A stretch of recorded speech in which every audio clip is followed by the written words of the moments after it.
All right, let's take a look and see now how we can do some architectural blocks. You're going to open the block file, which is a template. Check that your layers are correct.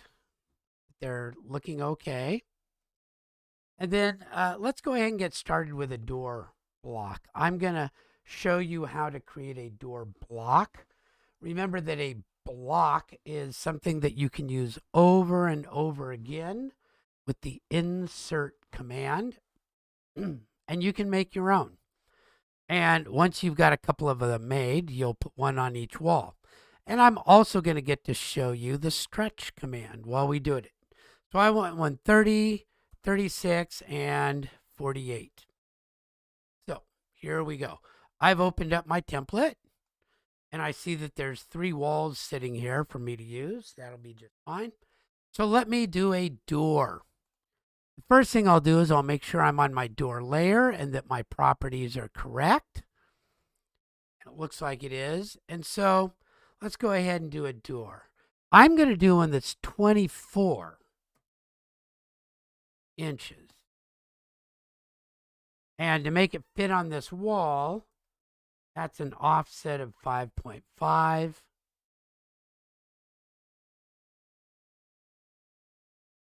And then I want to make the other.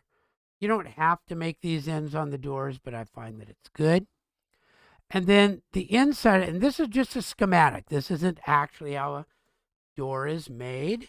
But we'll go up 24 over 1.5 and back down. And then we note the arc that the door swings through with an arc command, and it's center, start, end. Center, start, end. There. And I've got a door, a symbol for a door. Let's make that into a block. That's under the insert command, create a block. Now this block lives inside the drawing. There are other ways to make it so that other drawings can get it whenever they want without using the design center. But this one lives in this drawing. So I'm going to call it a door, 24 inch. And this is a top view of the door.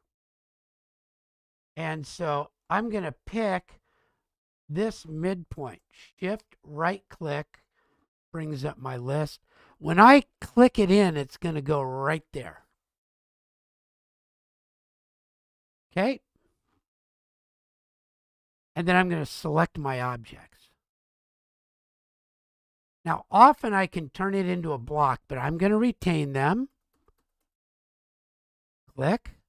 And now that block exists. If I come over to I can put it wherever I want. I could put it, say, on my point. And I'd have a door on my wall. Now let's make a new version of this. My next one is going to be 30 long. Stretch. Let's just stretch this. Enter. Oop.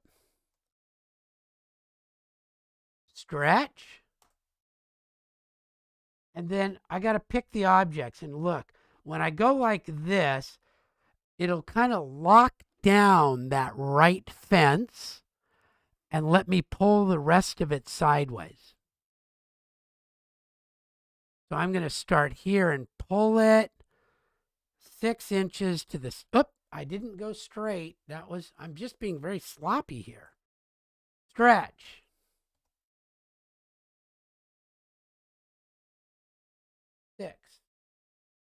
And I can do the same thing upward. Now that was 24 plus 6 is 30. Create block. Door. 30 inch. Top view. And then you can just keep on going as we go. So then I would take my midpoint, and that's usually where you know. Select my objects.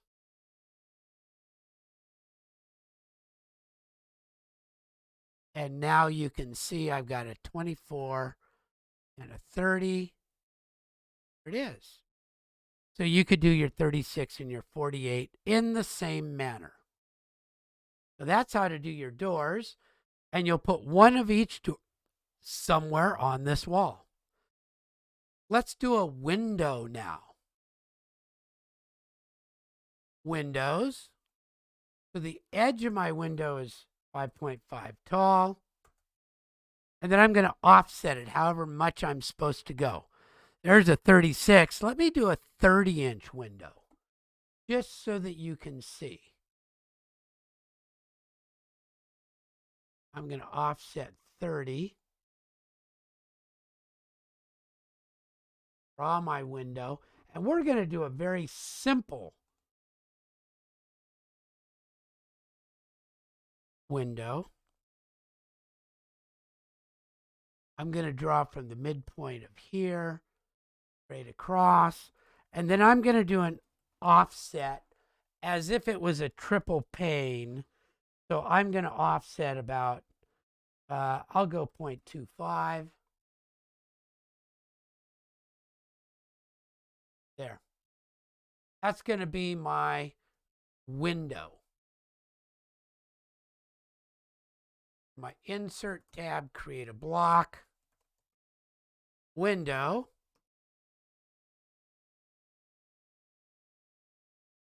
"30-inch wide." Again, usually windows are located by their midpoint. And you know, I could have also given it the name of how wide this wall is. That's okay. So now if I want to put a window in, oops, I can insert a window. Maybe I want my window to be centered up there. Now I've got a window. And remember that when I put these in as blocks, I can export the data. I can count the windows and what type they are and all that kind of stuff. So now let's see what happens when I want to do a stretch.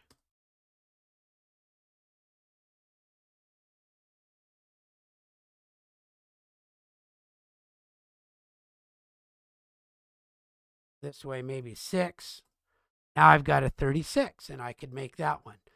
So by using, when we did the create block, by doing retain instead of convert to block, it means that I can keep working with